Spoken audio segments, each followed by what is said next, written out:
ប្រាំ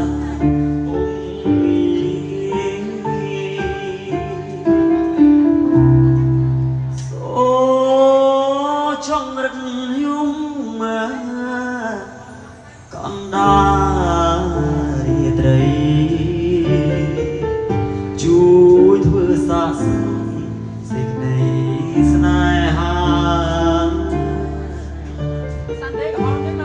ថាខ្ញុំស្មឹងស្មងលួអង្គសង្ខារមិនប្រែសាវាចោលស្នេហាឡើយ